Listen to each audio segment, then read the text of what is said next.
Salam alaikum wa rahmatullahi ta'ala wa barakatuh. Donc, je commence la deuxième séance, la deuxième et la dernière séance du chapitre de les matrices. Donc, on est arrivé maintenant à la définition du matrice inversible. Si on a une matrice carrée d'ordre n, donc c'est une matrice carrée, le nombre des lignes égale le nombre des colonnes, on dit que A est inversible si seulement s'il existe une matrice carrée B, telle que A fois B égale à B fois A égale à IN. Avec IN, c'est la matrice unitaire ou bien la matrice identité d'ordre n. C'est-à-dire la matrice qui a des 1 sur la diagonale et des 0 dans les autres, la partie inférieure et la partie supérieure, dans les autres coefficients. La matrice B, dans ce cas, est notée 1 moins 1, donc elle s'appelle l'inverse de la matrice A. Attention, on ne note pas 1 sur A. Cette notation qu'on adopte dans R ou bien dans C, on n'a pas le droit d'utiliser pour les matrices. On n'écrit jamais A, 1 sur la matrice A. C'est-à-dire 1 moins 1, c'est l'inverse de la matrice A. Maintenant, si j'ai A et B, deux matrices inversibles, A fois B est aussi inversible. Et l'inverse de A fois B, c'est B moins 1 fois 1 moins 1. C'est-à-dire il faut faire attention ici pour changer B moins 1 fois A moins 1. Ce problème ne se pose pas dans R ou bien dans C parce que la multiplication est commutative, mais pour l'ensemble des matrices, n'est pas commutative. Donc il faut faire attention que A fois B moins 1, c'est B moins 1 fois A moins 1. Donc l'ensemble des matrices inversibles est un groupe non commutatif appelé groupe linéaire et on le note comme ça, GLN de K. Groupe linéaire à coefficient de K d'ordre n, c'est-à-dire l'ensemble des matrices avec lesquelles on travaille est d'ordre n. On peut vérifier pourquoi c'est un groupe, parce que si A inversible et B inversible, A fois B aussi inversible. Si A inversible, A moins 1 bien sûr est inversible et son inverse c'est A. Donc on peut montrer facilement que pour la multiplication c'est un groupe, mais non commutatif. Dans cette proposition, on va donner d'autres propriétés pour vérifier est-ce qu'une matrice est inversible ou non. Donc regardez, on a l'équivalence, si on a une matrice d'ordre n, on a l'équivalence entre les trois propriétés suivantes. A inversible, il existe A' tel que A fois A' égale à IN. Parce que dans la définition, on a dit qu'on doit montrer que A fois A' égale à IN et A' fois A égale à IN. Donc pratiquement, ce n'est pas la peine. Si vous montrez A fois A' égale à IN ou bien A' fois A égale à IN, ça y est, ça montre que A est inversible. Ou bien, tout simplement, on calcule le rang de la matrice. On sait que le rang de A est inférieur à égal à n puisqu'il est d'ordre n. Si c'est exactement n, alors elle est inversible. Si elle est inférieure strictement à n, elle n'est pas inversible. Maintenant, pour calculer le rang d'une matrice, on va utiliser les mêmes transformations de Gauss qu'on a vues pour résoudre un système linéaire. On va chercher à échelonner en fait dans le but d'échelonner la matrice et on va voir comment on va donner directement le rang d'une matrice échelonnée. Ça y est. Donc, c'est quoi d'abord une matrice échelonnée? Une matrice échelonnée, c'est toute ligne nulle n'est suivie que de lignes nulles. C'est-à-dire, si on a une ligne qui est nulle, les lignes qui viennent après sont tous nulles. L'indice de colonne du premier terme non nul de toute ligne non nulle est supérieur à l'indice de colonne du premier terme non nul de la ligne qui la précède. C'est la même chose qu'on a vu pour les systèmes linéaires. Par exemple, regardez cette matrice-là. Ici, la matrice, on a A et la matrice B. Dans la matrice A, on n'a pas de ligne nulle. Donc, le premier coefficient non nul dans la matrice A, c'est le 1. C'est ce qu'on appelle le premier pivot. Après le 1, il n'y a que 2 0. Dans la deuxième ligne, le premier coefficient non nul se place dans la deuxième colonne, c'est-à-dire il n'est pas dans la première colonne. 2, c'est le deuxième pivot. Après 2, il n'y a que 2 0. Donc dans la troisième ligne, là on a un 0. Après le 0, il y a aussi des 0 là. Le premier coefficient non nul, c'est 4. Après le 4, il y a des 0. Et dans la quatrième ligne, le premier coefficient non nul, c'est 2. Donc combien de pivots on a ici? On a 1, 2, 3, 4. Cette matrice, c'est une matrice. Ici, on n'a pas nécessairement, pour échelonner une matrice, ce n'est pas nécessairement carré. C'est-à-dire, on peut échelonner une matrice de type NM avec N différentes de M. Donc, là, c'est une matrice échelonnée. Regardez, les lignes se placent à la fin de la matrice. Je ne peux pas trouver une ligne qui est nulle, qui est au milieu. Le premier coefficient non nul, c'est 1, donc c'est le premier pivot. Et il y a seulement des zéros après le 1. Ici, le premier coefficient non nul dans la deuxième ligne, c'est 1. Après le 1, il y a seulement des zéros. Là aussi, puisqu'il n'y a pas un chiffre, il y a des zéros. Le premier coefficient non nul dans la troisième, c'est moins 3. Donc, c'est le troisième pivot. Donc, les pivots sont 1, 1 et moins 3. Et après le moins 3, il y a des zéros. Donc, cette matrice contient 3 pivots. Et on va voir quelle est la relation entre le nombre des pivots ou bien le nombre des lignes non nulles avec le rang d'une matrice. Donc, on dit une matrice est dite à ligne échelonnée réduite. Et on note matrice ligne échelonnée réduite si A est une matrice échelonnée d'abord. Et le premier élément non nul de toute ligne égale à 1, c'est-à-dire les pivots sont égaux tous à 1. Par exemple, celle-là, A et B ne sont pas réduites. Pourquoi? Parce qu'on a ici moins 3. Ici, on a 2, on a 4, on a 2, donc ce n'est pas une matrice. C'est une matrice échelonnée, mais elle n'est pas réduite. Et matrice est dite échelonnée réduite canonique, et on le note de cette manière. Si elle est échelonnée réduite canonique, réduite, et chaque pivot, c'est le seul coefficient non nul dans sa colonne. Qu'est-ce que ça veut dire? Regardez, ici c'est un pivot. Donc, dans cette colonne, le seul coefficient non nul, c'est 1. Ça, c'est un pivot. Donc, toutes les autres valeurs, ou bien tous les autres coefficients sont nuls. La même chose. Regardez celle-là. C'est une matrice. Où est le premier pivot? C'est celui-là. Dans cette colonne, il y a seulement le 1 qui est non nul. Où est le deuxième pivot? C'est 1. Mais dans cette colonne, il y a le 2, il y a moins 3 qui ne sont pas nuls. Donc, ce n'est pas une matrice échelonnée. Un autre exemple. Regardez celle-là. C'est une matrice réduite, mais elle n'est pas échelonnée. Pourquoi? Parce que dans le troisième pivot, la colonne qui contient le troisième pivot, il y a le 2 ici qui est non nul. Donc, elle n'est pas canonique, pardon. Elle est réduite, mais elle n'est pas canonique. Celle-là est réduite, les pivots sont 1, 1, elle est canonique. Parce que dans cette colonne qui contient le premier pivot, il y a seulement le 1. Dans cette colonne, il y a seulement le 1 qui est non nul. Celle-là ne m'intéresse pas puisqu'il ne contient pas un pivot. Ça y est, donc c'est une matrice échelonnée, réduite, canonique. Donc, le rang d'une matrice échelonnée égale au nombre de ses lignes non nulles, qui est égal aussi au nombre des pivots. Ça y est, par exemple, ça c'est une matrice échelonnée, la matrice qu'on a déjà vue. Donc, combien le rang? C'est le nombre des lignes non nulles dans cette matrice, qui est aussi le nombre des pivots. C'est 1, 2, 3, 4. Ou bien le nombre des lignes non nulles, 1, 2, 3, 4. Ça y est. Il est clair que pour calculer le rang d'une matrice, on doit échelonner la matrice, et à partir de la matrice échelonnée, on peut déduire le rang.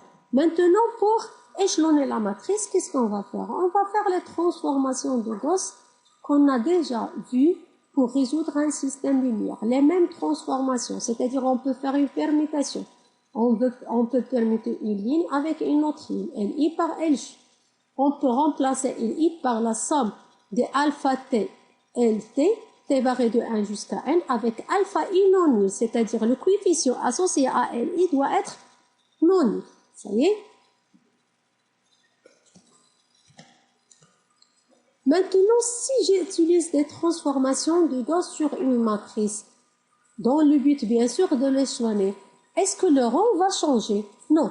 Si j'ai A prime une matrice obtenue à partir d'une matrice A par des transformations de Gauss ou bien des transformations élémentaires, alors le rang ne change pas. Donc si je veux calculer le rang de A, j'applique des transformations sur A jusqu'à trouver une autre matrice échelonnée et le rang c'est le même. Une autre question que se pose, si je fais des transformations de Gauss bien précises pour trouver A, et un autre fait d'autres transformations de Gauss. Donc, on va trouver deux matrices différentes. Deux matrices échelonnées à partir de A, mais qui sont différentes, B et C. Est-ce que le rang est le même? Oui, le rang est le même.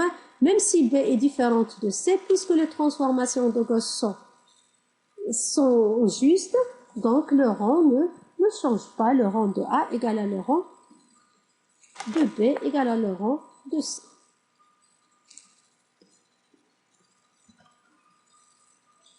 Donc, le rang de A égale le rang d'une forme échelonnée de A. On fait des transformations sur A. On trouve la matrice échelonnée associée à A.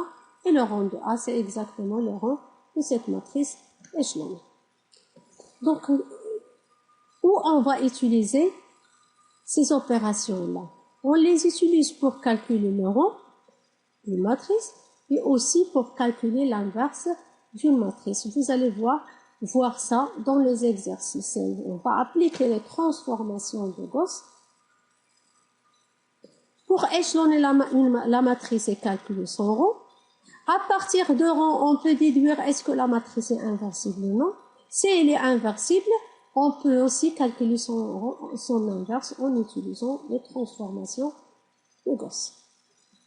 On utilise aussi les matrices pour calculer ou bien pour résoudre les systèmes linéaires.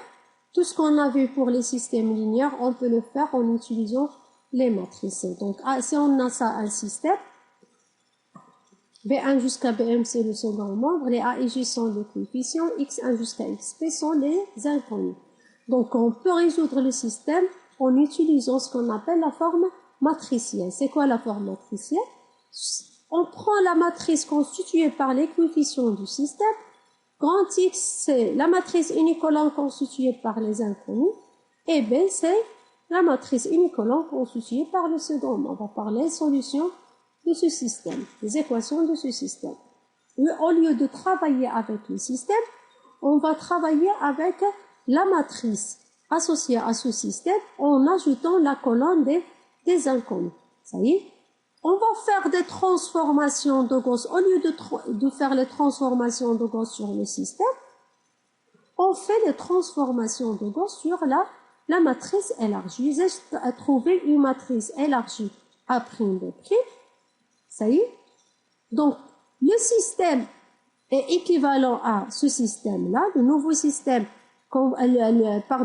la nouvelle matrice qu'on va trouver est équivalente à la matrice, la première matrice.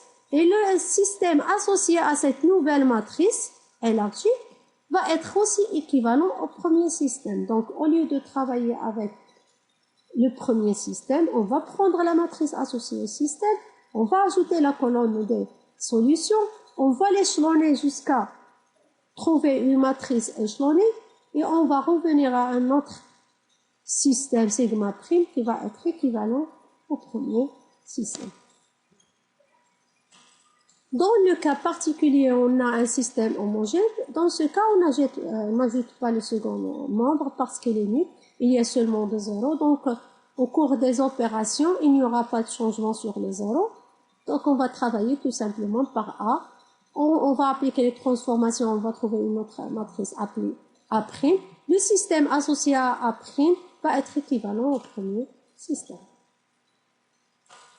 Donc maintenant, pour résoudre le système, on va prendre la matrice élargie. On calcule le rang de A, le rang de la matrice élargie, et on le compare avec le nombre d'inconnus. Si on a le rang de A inférieur strictement au rang de la matrice élargie, c'est-à-dire cette matrice, il n'y a pas de solution, c'est-à-dire S, c'est l'ensemble vide. Si le rang de A égale à le rang de la matrice élargie, égale à le nombre d'inconnus, égale à par exemple P, alors le système admet une solution unique. Si le rang de A égale à le rang de la matrice élargie, mais il est inférieur strictement au nombre d'inconnus, alors il admet une infinité de solutions qu'on doit pratiquement trouver. Quelle est cette infinité de solutions? On va donner sa forme. Donc, un système carré qui a, c'est-à-dire n équations, n inconnues, il dit un système de Cramer s'il admet une solution unique. Donc, c'est quoi un système de Cramer? C'est un système qui a n équations, n lignes, c'est-à-dire un système carré, et qui admet une solution unique. Dans le cas d'un système de Cramer, on peut utiliser une autre méthode pour résoudre le système. On peut utiliser l'inverse de la matrice A. Donc, si c'est un système de Cramer, nécessairement la matrice A est inversible. Vous voyez? Donc, un système est de Cramer si et seulement si la matrice A est inversible. Et dans ce cas, x1 jusqu'à xn égale à exactement a moins 1 fois la colonne des solutions b1 jusqu'à bn. Donc, pour chercher est-ce qu'un système carré est de Cramer ou non, on calcule le rang d'une matrice. Si c'est exactement n, on dit que c'est une matrice inversible. Et puisqu'il est inversible, le système est Cramer et on peut utiliser cette méthode si on a a-1 pour donner directement les solutions. La solution, pardon. Donc voilà quelques systèmes à résoudre. On a 3 systèmes, essayez de le faire. Et là, on a un système avec un paramètre. Vous allez voir dans les travaux dirigés comment résoudre un système avec un paramètre. On passe maintenant à la relation entre les matrices et les espaces vectoriels, les bases et les applications linéaires. Donc, on a A et B, deux matrices de type NN. On dit que A et B sont équivalentes. S'il existe deux matrices carrées, inversibles P et Q, telles que B égale à P fois A fois Q. Dans ce cas, on dit que A et B sont équivalentes. Vous voyez? Bien sûr, P doit être d'ordre N, c'est une matrice carrée. Donc, pour arriver à faire le produit, le nombre des colonnes de B doit être égal au nombre des colonnes de A, et le nombre des lignes de Q doit être égal au nombre des colonnes de A. Donc, pour arriver à faire le produit ici, le nombre des colonnes de P doit être égal au nombre des lignes de A, et le nombre des colonnes de A doit être égal au nombre des lignes de Q, pardon. C'est-à-dire, P doit être une matrice carrée d'ordre N et Q une matrice carrée d'ordre M. Là, on dit qu'ils sont semblables si les deux sont d'ordre carré N et B égale à P moins A à P, c'est-à-dire la matrice à droite, c'est la même chose, c'est l'inverse de la matrice à gauche. Mais semblable, c'est dans le cas où les matrices sont carrées. Maintenant, on va voir un résultat très important pour montrer qu'une famille de vecteurs est une base. Si on a un espace vectoriel de dimension n, de base B, constitué par les vecteurs E1 jusqu'à En, et une application linéaire de E vers F, telle que et M, c'est la matrice de U par rapport à base B. Ici, la base de l'espace de départ, c'est la base de l'espace d'arrivée. Pour ça, on note seulement une seule base. Et B', c'est des vecteurs E'1 jusqu'à E'1, tels que chaque E', c'est l'image de UI par l'application linéaire U. Alors, B' est une base si et seulement si le rang du U est égal à M, si et seulement si U est un isomorphisme, si et seulement si le rang de M est égal à N, si et seulement si M est inversible, si et seulement si l'image de E est égale à E. Donc, pour montrer que l'image de ces vecteurs est aussi une base de E, c'est équivalent à dire que l'application U c'est un isomorphisme. Ça, c'est un résultat qu'on a déjà vu pour les applications linéaires, dans les applications linéaires. Et pour montrer que U c'est un isomorphisme, il suffit de montrer que son rang c'est exactement N. Avec N, c'est la dimension de l'espace de départ qui est aussi l'espace d'arrivée. Et pour montrer que U est un isomorphisme, je peux tout simplement prendre la matrice associée à U et montrer que son rang est égal à N. Ce qui est équivalent aussi à dire que M est inversible d'après les résultats précédents. Ce qui montre aussi que U de E égale à E, parce que U de E égale à E, ça veut dire que U est surjectif, ce qui est équivalent aussi que U est bijectif d'après, puisqu'on travaille avec des espaces vectoriels de dimension fine. Donc, si je prends B' une base de E, Cette matrice, c'est ce qu'on appelle la matrice de passage de B à B'. Mais pratiquement, pour calculer la matrice de passage d'une base B à une autre base B', on ne cherche pas une application telle que E' égale à l'image de U de EI par cette application linéaire. Non, tout simplement, on calcule les composants de E' dans la première base et on les pose dans chaque colonne. E'1 dans la première colonne, les composants de E'2 dans la deuxième colonne, les composants de E'(n) dans la deuxième colonne, qui est exactement la matrice de l'identité par rapport à B'. Donc B', c'est la matrice de l'identité par rapport à B'. B, c'est la base de l'espace d'arrivée et B', c'est la base de l'espace de départ si on prend l'identité de. Mais dans les exercices, directement, on prend E'1, E'2, E'(n), on calcule leurs composantes et on donne la matrice de passage de B à B'.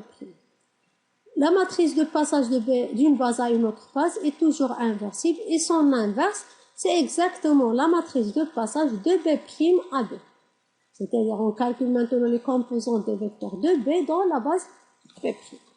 Donc, on va voir qu'on peut calculer les composants d'un vecteur dans une base en utilisant les composantes du même vecteur dans une autre base en utilisant la matrice de passage. Si j'ai E un K espace vectoriel de dimension n, B et B' de base de E, VB ici c'est les composants de V dans la base B, VB', c'est les composants de V dans la base B'.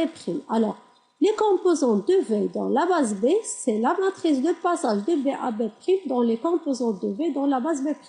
Il faut faire attention ici. Regardez. Ici, c'est la matrice de passage de B à B'. Ici, c'est les composants de V dans V'. Comme si on simplifie par B', on va trouver les composants de V dans B. Si je veux trouver les composants de V dans B', donc ça va être C, P, B', B dans VB. Ça, c'est le théorème de changement de base pour les applications linéaires. Si je change les bases pour les applications linéaires, quelle est la relation entre les matrices associées à ces applications linéaires? J'ai E et F de K espace vectoriel de dimension finie, B et B' de base de l'espace de départ, S et S' de base de l'espace d'arrivée, F une application linéaire de E vers F. Donc je sais que par rapport à B' et S', je vais trouver une matrice, qu'on note ici la matrice de F par rapport à B', S'. Et pour les bases B et S, je vais trouver la matrice de F par rapport à BS. Donc, on va poser Q, c'est la matrice de passage de B à B', et P, la matrice de passage de S à S'. Alors, quelle est la question qui se pose? Quelle est la relation entre la matrice de F par rapport à B', S' et la matrice de F par rapport à BS? En fait, on a la matrice de F par rapport à B', S', c'est l'inverse de la matrice de passage par rapport à B, de la matrice de passage de B à B', fois la matrice de F par rapport à BS, fois la matrice de passage de S à S'. C'est-à-dire c'est Q moins 1, la matrice de F par rapport à BS, fois B, fois P, pardon. Les notations ici sont très importantes parce que, regardez, ici la matrice de F par rapport à BS. S c'est l'espace de départ, B c'est l'espace d'arrivée. Ici on a la matrice de passage de S à S'. Ici on a l'inverse de la matrice de passage de B à B'.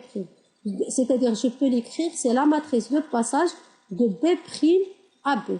Comme si on va simplifier par B et par S et par on va trouver la matrice de F par rapport à B', S'. Dans le cas particulier où l'espace de départ c'est l'espace d'arrivée, c'est-à-dire B c'est S et B' c'est S', alors P, S, S', la matrice de passage de S à S', c'est la matrice de passage de B à B' égale à P. Et dans ce cas, la matrice de F par rapport à B', c'est P moins 1, la matrice de F par rapport à B fois P. Donc c'est P moins 1. MFB fois P. Donc comme ça, on a terminé notre 4e chapitre de maths.